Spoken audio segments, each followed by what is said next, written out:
Randy Orton est peut-être le catcheur qui a connu l'évolution la plus hallucinante en tant qu'être humain. En l'espace de plusieurs années, celui qui était un jeune homme tourmenté par ses démons qui semait le chaos autour de lui est devenu un père de famille reconnu comme l'une des plus grandes superstars de l'histoire de la WWE. C'est un plaisir de vous retrouver sur Johnny Catch pour vous présenter la transformation incroyable de la vipère, de l'ombre à la lumière. Vous découvrirez entre autres comment Randy Orton a failli mourir d'une overdose en avril 2006. Comment il a fait trembler tout un hôtel au Mexique en voulant essayer de la dynamite.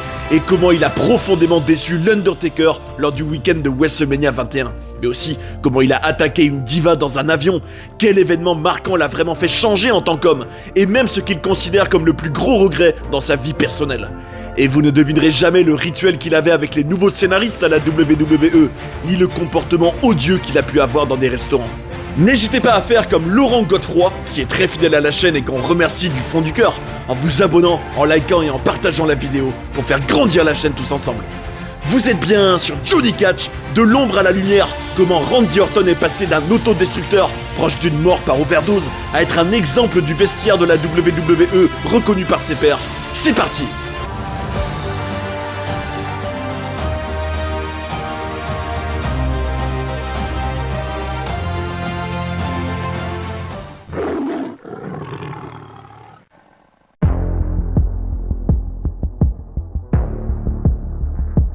Randy était jeune et influençable. On pouvait voir que s'il prenait le mauvais chemin, il pourrait vriller très facilement. Quand Triple H, un des mentors de Randy Orton, a utilisé ces mots pour le décrire au début de sa carrière, il avait vu juste. Et dans son parcours, la vipère a bel et bien connu toute une période très sombre qui a failli le tuer. Mais avant d'en arriver là, le Legend Killer semblait avoir un destin tout tracé vers le sommet de la WWE. Bien qu'en y regardant de plus près, on pouvait déjà y deviner des prémices de sa descente aux enfers à venir. Il y a notamment un élément qui a profondément marqué sa jeunesse. Randy a quasiment grandi sans père. Effectivement, il est le fils de Cowboy Bob Orton, qui est lui-même le fils d'encore un autre catcheur, Bob Orton Sr. Randy a raconté que pendant sa jeunesse, il voyait son paternel entre 10 et 12 jours par an, ce qui est vraiment famélique, et pour lui, c'était nul en tant que gamin. Pendant plusieurs années, ils ont vécu à différents endroits en fonction du territoire sur lequel son père catchait, en y restant à chaque fois quelques mois avant de déménager à nouveau, jusqu'à ce qu'ils finissent par s'installer pour de bon à St. Louis, dans le Missouri. Pendant que les autres garçons de son âge jouaient à la balle dans le jardin avec leur père, celui de Randy était parfois au Japon pendant 1 ou 2 mois, et avec le recul, il pense que c'est un des regrets que Bob Orton Jr. doit avoir.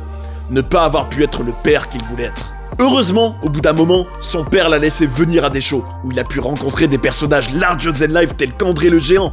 Et pourtant, malgré le fait qu'on lui disait qu'il allait être catcheur comme son père et son grand-père, Randy n'envisageait pas cette possibilité pendant des années.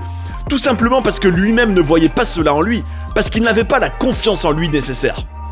Et cela nous permet de voir un autre signe d'un futur problème à venir. Randy n'était pas un garçon populaire qui transpirait la confiance en lui du tout, au contraire même. À l'école, il était victime de moqueries. Il n'allait pas aux soirées comme ses autres camarades. Et on peut imaginer qu'un jour, il allait peut-être vouloir rattraper toutes ces années sans vraiment s'amuser. Quand il a terminé le lycée, Randy Orton a vécu une autre expérience qui semble également avoir eu une influence sur lui. Celle qu'il a eue dans l'armée américaine. À la base, s'il a signé, c'est parce qu'un recruteur lui avait promis qu'il aurait toutes les filles qu'il voudrait, assez d'argent pour s'acheter une belle voiture. Il lui a vendu du rêve et convaincu Randy de signer un contrat de plusieurs années avec le gouvernement. Mais la réalité sera bien différente. Même si Orton était bon dans les camps d'entraînement qui ont fait de lui un homme comme il le dit, et qu'il aimait bien l'idée de faire partie d'une équipe, il s'est vite rendu compte qu'il était dans un environnement toxique avec beaucoup de harcèlement. Il a par exemple assisté à un bizutage où on enlevait les vêtements de ses camarades et où on les forçait à rester en position pour faire des pompes, sinon on les brûlait avec une lampe. Il a également vu un autre jeune se faire attacher et mettre dans un sac de couchage alors qu'il était au téléphone avec sa mère, ce qui a fait avoir une crise de panique à ce jeune. Assister à ces scènes a même donné des troubles de stress post-traumatiques à Randy, et il a vite compris qu'il n'avait rien à faire là, lui qui avait déjà eu affaire à des persécuteurs toute sa jeunesse. Mais le problème à ce moment-là, c'est qu'il s'était engagé pour 4 ans, et qu'il ne pouvait pas arrêter du jour au lendemain. En fin de compte, après s'être enfui, puis en étant revenu au bout de 2 mois et demi pour se rendre, puis 38 jours en prison militaire, ce qui était une expérience très difficile, il a pu rentrer chez lui et se demander ce qu'il voulait faire de sa vie. À ce moment-là, il a vécu comme un vampire pendant un certain temps, en travaillant de nuit dans une station essence où il était payé 5 $ de l'heure au noir, et en dormant la journée. Et c'est seulement à ce moment-là, en se remettant aussi à regarder du catch, que Randy s'est dit qu'avec l'aide de son père, il pourrait peut-être travailler dans ce business. Et c'est important de souligner que ce n'était pas un rêve pour lui, ni quelque chose qui le passionnait, malgré l'histoire de sa famille dans cette industrie. Et c'est ce qui le différenciera de plusieurs de ses camarades à l'Ohio Valley Wrestling, où il ira se former après que son père ait passé le coup de fil qu'il fallait. On l'avait même entendu au micro par accident une fois, en train de dire qu'il était là pour l'argent. Mais heureusement, il a fini par prendre cette discipline très au sérieux, en étudiant par exemple des cassettes de vétérans tels que Ricky Steamboat ou Pat Patterson. Et il a vite progressé, au point d'être, en 2002, un des premiers à être appelé dans le roster principal de la WWE. Car comme le dit John Cena à son sujet, il est naturel dans tout ce qu'il fait, il donne l'impression que c'est facile. Dans ses premiers mois au plus haut niveau du catch dans le monde, il y a 2 éléments qui vont eux aussi avoir une influence majeure dans son parcours. Le premier est une blessure à l'épaule, ce qui représente en quelque sorte le début des souffrances physiques pour lui, et donc la tentation de soulager ces sensations désagréables avec des médicaments antidouleurs. Le deuxième est d'une certaine manière une conséquence du premier. Après avoir déjà pu montrer son talent énorme dans le ring, cette blessure lui a permis d'avoir un segment hebdomadaire, le Randy News Network, dans lequel il donnait des mises à jour sur sa blessure, en devenant de plus en plus arrogant et en montrant donc son charisme au micro également. Tout cela a tapé dans l'œil de Triple H et de Ric Flair, déjà 2 légendes du business à cette époque, qui ont décidé de former avec Randy et aussi Batista le clan iconique d'Evolution, une façon de former la nouvelle génération de stars pour prendre leur relève. À ce moment-là, début 2003, alors qu'il n'a que 22 ans, Randy va avoir un traitement spécial parce qu'il est maintenant aux côtés de Triple H, le beau-fils du grand patron. Il va vivre des shootings photos avec des mannequins, être initié à la vie nocturne par le maître en la matière, Ric Flair. Et pour quelqu'un de jeune et influençable comme Randy à ce moment-là, tout pouvait facilement partir en vrille. Comme il le dit lui-même, il était jeune et bête à cette époque, mais c'est son talent naturel, qui n'est pas étonnant vu sa famille, qui l'a propulsé aussitôt dans le spotlight. Un des points positifs de cette période est qu'il a pu développer le personnage du Legend Killer, en s'en prenant donc à des légendes du business et prouver qu'il était un compétiteur crédible, notamment grâce à un match très violent contre Mick Foley au pay-per-view Backlash en 2004, qui a en quelque sorte été son bizutage dans le roster principal. Un bizutage qui a définitivement propulsé sa carrière au niveau suivant. En effet, quelques mois plus tard à SummerSlam, il va devenir le plus jeune champion du monde de l'histoire. Pour lui, c'était un moment très marquant. Stephanie McMahon lui donnera même son téléphone portable pour que Randy puisse parler à son grand-père et à son père après cet accomplissement historique. Il a d'ailleurs raconté qu'au téléphone, il a senti son père fier et ému. Lui qui était pourtant un homme très old school, qui ne montrait pas ce genre d'émotion. Mais contrairement à ce qu'on aurait pu imaginer, cette grande victoire n'a pas fait décoller la carrière de Randy Orton. Elle l'a au contraire fait chuter dans une spirale infernale de plusieurs années. Quelles conséquences pourrait avoir un cocktail mélangeant l'absence d'une figure paternelle, le manque de confiance en soi, une personnalité influençable avec du succès très jeune, et le tout dans le monde du catch et les douleurs physiques quotidiennes qu'il représente? Comment Randy Orton est-il passé d'autodestructeur, proche d'une mort par overdose, à un exemple du vestiaire reconnu par ses pairs? Installez-vous confortablement et ne vous inquiétez pas, vous aurez toutes les réponses d'ici la fin de la vidéo.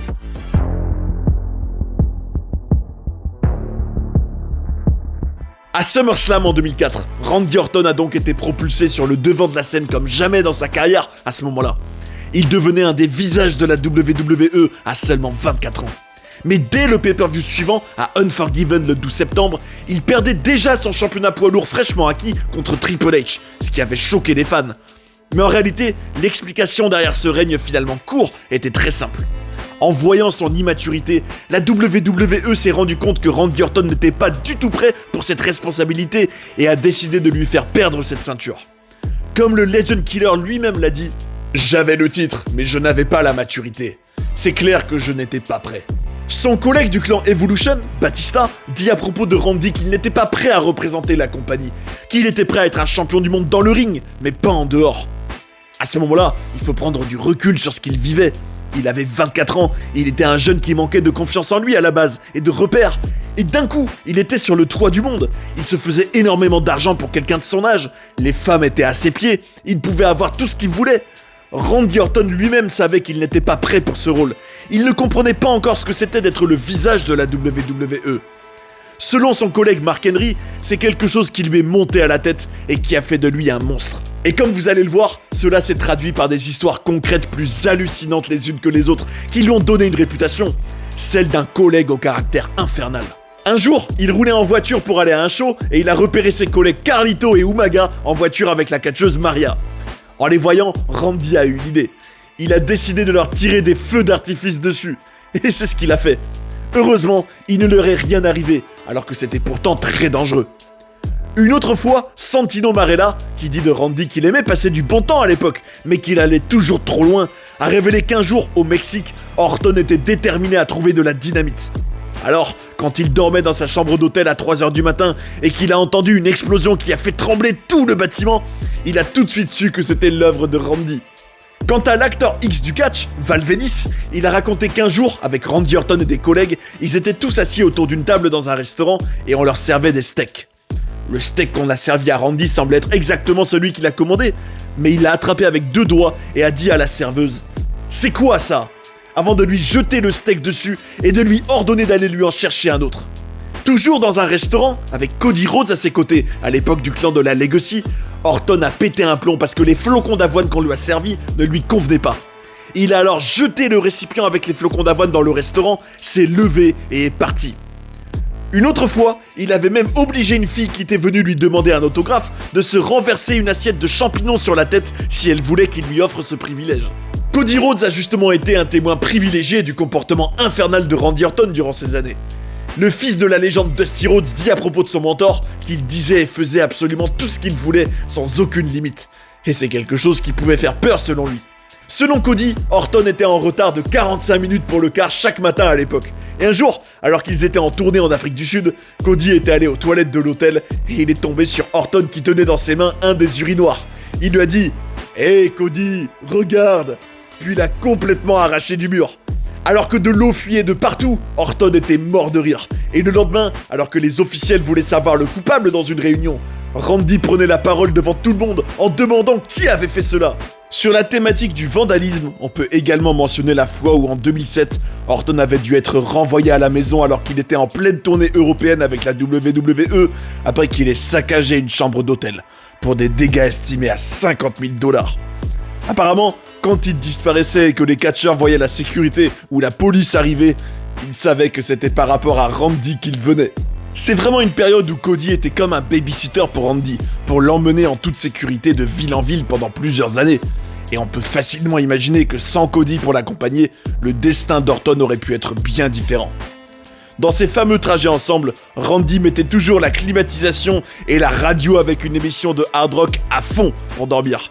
Et Cody à ces moments-là était frigorifié dans ses trajets. Mais s'il avait le malheur de baisser même un tout petit peu la musique, Orton se réveillait en grognant, remontait le son et se rendormait tout de suite. À en écouter l'American Nightmare, l'humour de Randy Orton pouvait parfois être extrême. Comme par exemple faire croire à Cody qui avait des points de suture sur le front que l'air frais, en ouvrant la fenêtre de la voiture, pouvait faire du bien. Et laisser le pauvre Cody exploser involontairement tous ses points de suture au contact de l'air. Ou être dans un club de striptease avec lui pour son anniversaire et lui faire une démonstration de son imitation de Brock Lesnar en faisant sa prise de finition du F5 sur une stripteaseuse, en s'arrêtant juste avant la fin. Quand on apprend toutes ces histoires, on se dit clairement que les fameuses voix que Randy Orton entend dans sa tête, comme c'est dit dans son célèbre theme song, étaient bien réelles à cette époque. Le légendaire luchador mexicain Rey Mysterio raconte que ces années-là, il demandait à Randy d'être agréable avec les fans. Mais il s'est rendu compte plus d'une fois que les fans n'échappaient pas non plus au tempérament infernal du Legend Killer. Un jour, en 2007, à la Nouvelle-Orléans, un fan est allé le voir pour vite prendre une photo avec lui, ce qui est en principe le lot quotidien d'une superstar de la WWE. Mais Orton, vraisemblablement dans un mauvais jour, lui a dit que tout le monde voulait toujours rapidement prendre une photo, a attrapé l'appareil photo du fan et l'a pris avec lui, pour au final le jeter sur le comptoir du bar de l'hôtel où cette scène avait lieu. Quand le fan récupérera son appareil, il se rendra compte que la carte SIM avait disparu. Il avait fini par faire appel à la police et l'incident a été réglé par un dédommagement de 100 $ d'Orton, mais pas sans laisser une petite touche personnelle. La vipère avait signé son autographe sur le billet en écrivant aussi « Pour l'abruti ». Dans un registre plus choquant, selon l'ancien scénariste de la WWE, Kurt Bauer, le Legend Killer avait un rituel plus que douteux avec les nouveaux scénaristes qui arrivaient dans la compagnie. Apparemment, il allait les voir, sortait son pénis de son pantalon, se le touchait devant eux et demandait au scénariste s'il voulait lui serrer la main. Comme on peut l'imaginer, tous étaient abasourdis par cette scène et refusaient logiquement. Mais à ce moment-là, Bauer raconte que Randy menaçait d'aller signaler leur insubordination à Vince McMahon et sa fille Stephanie. Dans une autre histoire controversée qui illustre bien l'être humain vraiment particulier qu'il était à cette époque, Randy Orton a décidé de s'en prendre à sa collègue Rochelle Lowen. Et apparemment pour 2 raisons selon elle. Parce qu'elle ne savait pas qui il était quand ils se sont rencontrés, mais aussi parce qu'il était peut-être attiré par elle. Le fait est qu'il a pris le sac de Rochelle qui contenait toutes ses affaires et a versé de l'auto-bronzant et de l'huile pour bébé partout à l'intérieur. Et selon elle, il aurait très bien été capable de mettre des excréments à l'intérieur aussi.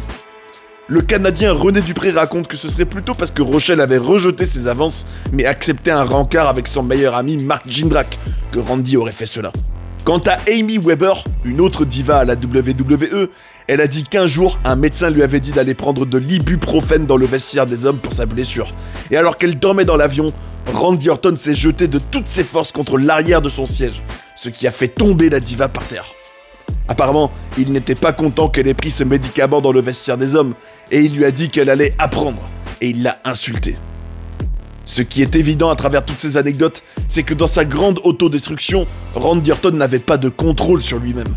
Il ne savait pas comment gérer tout ce qui lui arrivait dans cette vie à la WWE.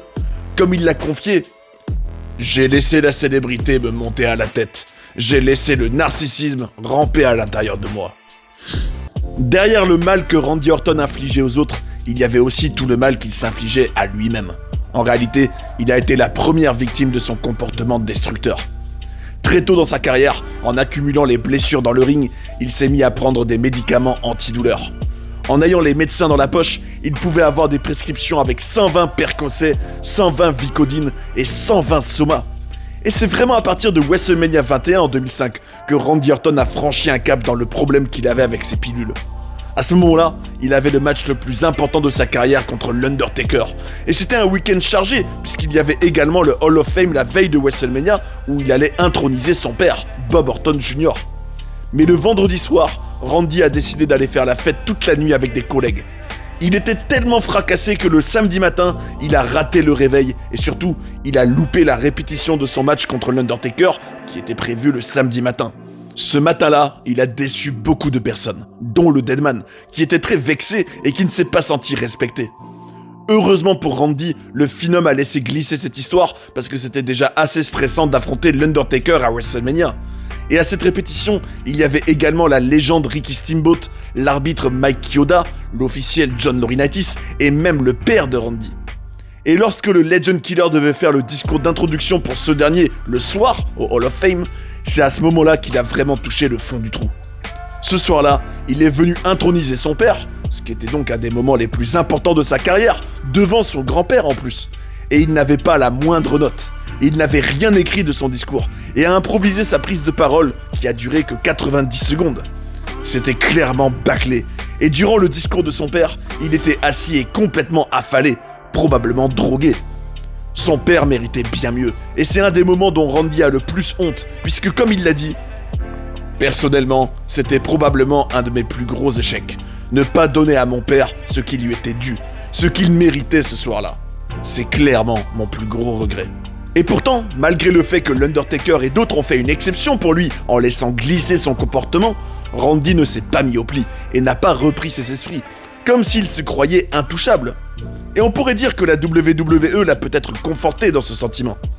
Il a été suspendu en 2006 pour avoir fumé de la marijuana en coulisses, puis une autre fois en 2012, encore pour de la marijuana, mais aussi pour avoir pris des stéroïdes. Et en août 2007, lorsque le magazine Sports Illustrated a sorti une liste de plusieurs superstars de la WWE qui s'étaient procurés illégalement des médicaments sur internet, Randy Orton en faisait partie, puisqu'entre septembre 2004 et février 2007, il s'était acheté des stéroïdes et des hormones de croissance. Mais de tous les catcheurs impliqués dans cette histoire, dont Edge et Umaga entre autres, il est le seul qui n'avait pas été suspendu. Et malgré tous ces comportements qui auraient probablement causé le licenciement d'autres catcheurs, Orton a gardé son travail. En 2006 en tout cas, la leçon n'était toujours pas apprise. Avec ses blessures qui lui faisaient mal, il prenait toujours les antidouleurs.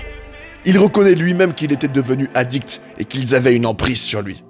Il prenait des centaines et des centaines de toutes les pilules imaginables parce qu'il croyait en avoir besoin.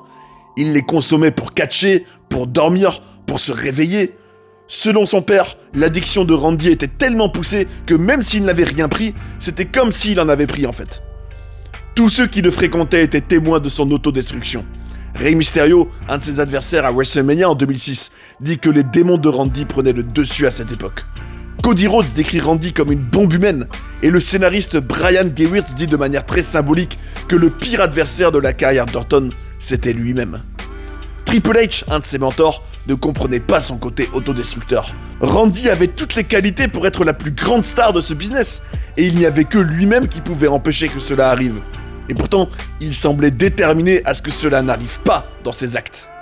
Comme le Weeble Assassin l'a dit, « Si quelque chose pouvait mal se passer, Randy ferait en sorte que cela se passe mal. » Et tout ce comportement autodestructeur a failli le tuer, littéralement. Ces années-là, il abusait de toutes ces substances, et selon lui, il y a de nombreuses fois où il n'aurait pas dû se réveiller le lendemain matin. Il était à seulement quelques pilules de la mort. Et un jour en 2006, alors que le show auquel il participait n'était pas loin de chez lui, il a voulu rentrer à sa maison en voiture pour dormir dans son lit. Il a pris quelques pilules chez lui, l'estomac vide, en pensant que cela l'aiderait à dormir, sans succès. Il en a repris, toujours sans succès. Et d'un coup, il a perdu connaissance et s'est réveillé aux urgences. Il avait fait une overdose accidentelle. Et sans sa femme de l'époque, Samantha, qui l'a emmené à l'hôpital, il serait décédé. Même s'il a essayé de la cacher à la WWE, les officiels ont quand même fini par être au courant. Malgré le fait que Randy leur expliquait qu'il avait bien été aux urgences, mais que tout allait bien, Vince McMahon l'a fait venir dans son bureau pour lui dire qu'il était suspendu pour 60 jours pour conduite non professionnelle. À ce moment-là, Randy allait tellement mal dans sa vie qu'il s'est mis à se frapper lui-même, à se cogner la tête contre le mur parce qu'il avait honte. Alors qu'il allait sortir du bureau, Vince l'en a empêché en disant qu'il n'allait pas quitter la pièce dans cet état, qu'il devait se ressaisir. Randy, victime de son autodestruction, était dans une rage intense contre lui-même d'avoir gâché toutes ses opportunités. En fin de compte, cette spirale infernale l'a conduit en cure de désintoxication. Il a décidé d'écouter son patron et trouver l'aide dont il avait besoin. Alors qu'il était proche de se faire virer, on lui a donné 96 heures pour trouver quel était son problème. Après avoir menti et réussi à faire croire au médecin qu'il n'avait aucun problème avec la drogue, on lui a diagnostiqué des problèmes de gestion de la colère, une personnalité narcissique et des problèmes avec l'autorité. Pendant 4 semaines, il a dû prendre des cours de gestion de la colère à Atlanta, ce qui avait coûté 15 000 $. Alors que pendant des mois, son quotidien était de se demander chaque jour comment il allait se droguer, il était face à un grand défi dans sa vie. Sortir de l'addiction, sortir de l'autodestruction. Comment a-t-il réussi à changer? Qu'est-ce qui l'a aidé à devenir un nouvel homme? Comment est-il passé de l'ombre à la lumière? C'est ce qu'on va voir ensemble dans le prochain chapitre. Mais juste avant, mettez un petit like si cette vidéo vous plaît, et ne vous inquiétez pas, Randy Orton ne va plus faire de bêtises.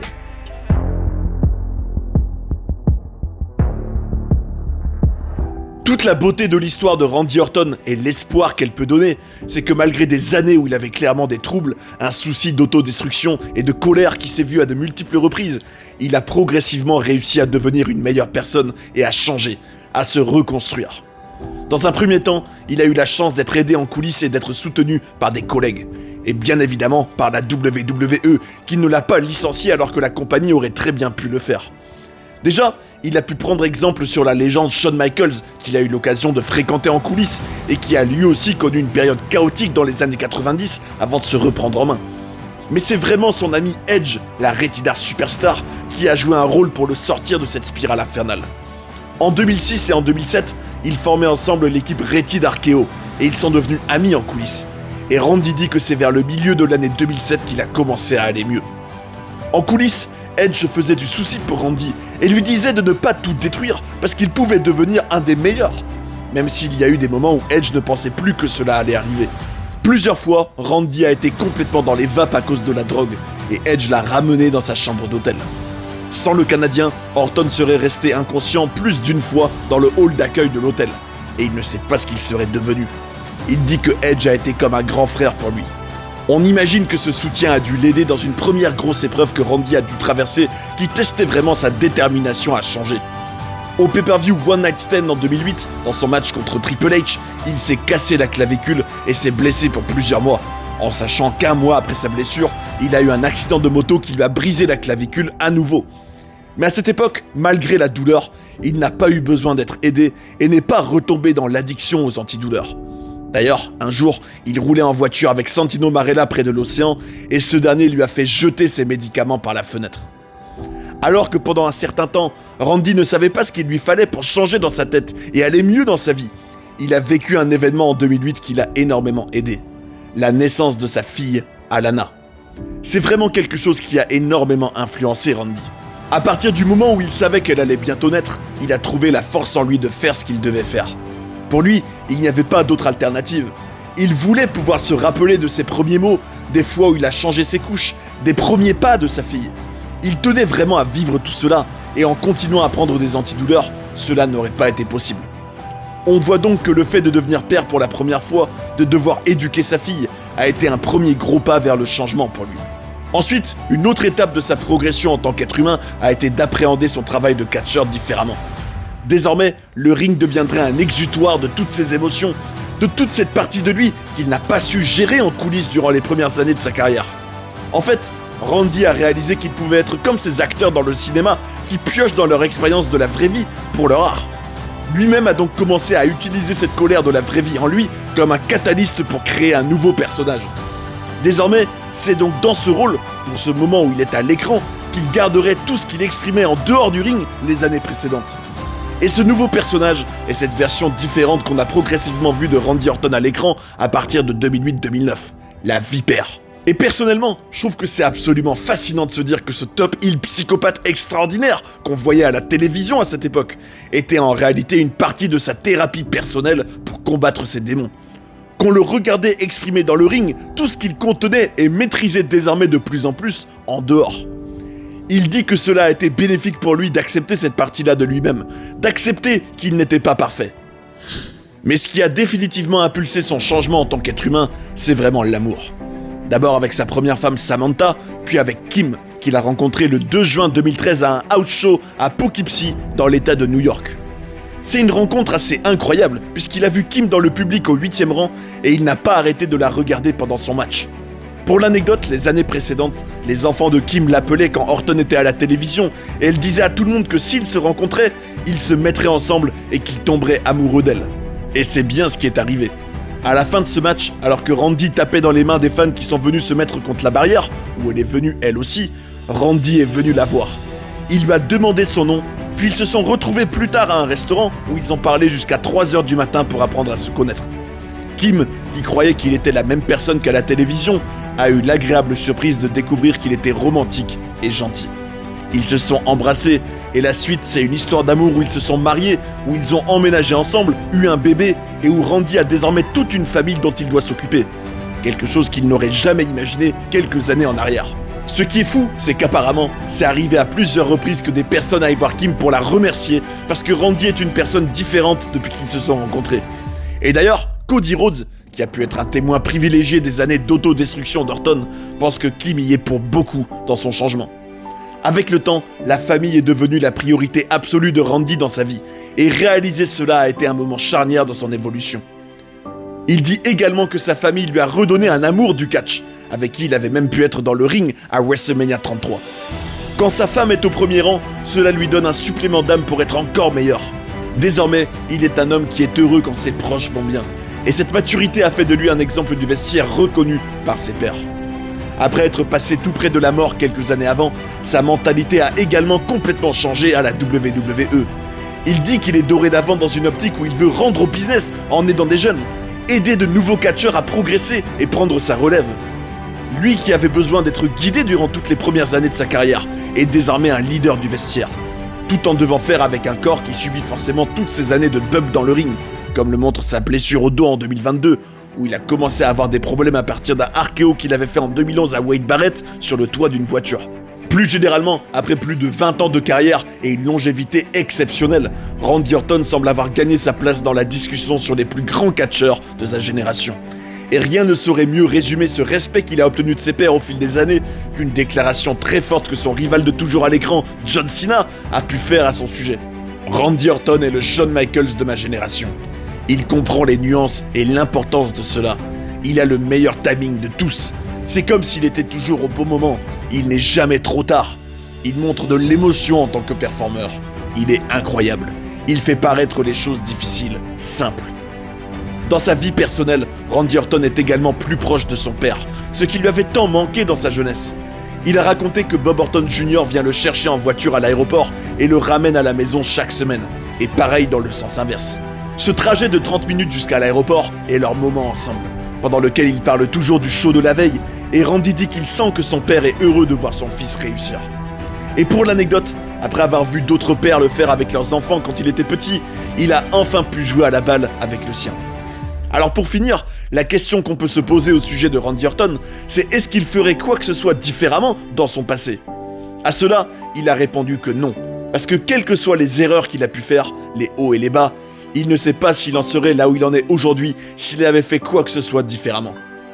En prenant du recul sur sa vie et sa carrière, il affirme que finalement, ce n'est pas parce qu'il était méchant qu'il a agi comme il a agi toutes les années précédentes, mais c'est parce qu'il ne savait pas encore qui il était. Il a été propulsé très tôt dans le spotlight, alors qu'il ne s'était pas encore trouvé en tant qu'être humain, alors qu'aujourd'hui, il sait ce que cela signifie d'être un homme comme il le dit. Et c'est vraiment un beau message d'espoir. Et son changement est un travail qui s'entretient au quotidien, puisque comme c'est écrit dans cette citation de la Bible qu'il s'est fait tatouer, soyez sobre, restez vigilants, parce que votre adversaire, le diable, rôde comme un lion rugissant, cherchant qui dévorer. Et c'est ainsi que se termine notre documentaire sur l'incroyable évolution de Randy Orton, de l'ombre à la lumière. On a pu voir que sur l'espace d'une vingtaine d'années, il est passé d'un jeune homme monstrueux qui détruisait tout sur son passage, aussi bien au sens propre qu'au sens figuré, à un père de famille épanoui et respecté dans sa profession. Grandir sans vraie présence paternelle, en étant lui-même moqué, puis connaître la gloire en étant beaucoup trop immature, et devenir accro aux antidouleurs suite à des blessures, constitue un ensemble d'éléments qui l'a conduit dans l'autodestruction. Mais devenir père de famille, exprimer tous ces démons dans le ring et trouver l'amour l'a profondément changé, pour au final créer un contraste incroyable entre le Randy Orton de 2002 et l'actuel. Et tout cela me permet de vous proposer un débat.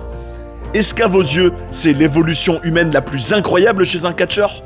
Venez donner votre point de vue dans les commentaires, je me demande bien ce que vous en pensez, et ce sera enrichissant de partager nos ressentis, parce que c'est le catch comme on l'aime. Si vous avez passé un bon moment, merci de mettre un bon gros pouce bleu à ce documentaire, et on se dit à très bientôt pour les prochaines vidéos. N'oubliez jamais qu'on est ensemble. Prenez soin des vôtres, et à bientôt sur Johnny Catch.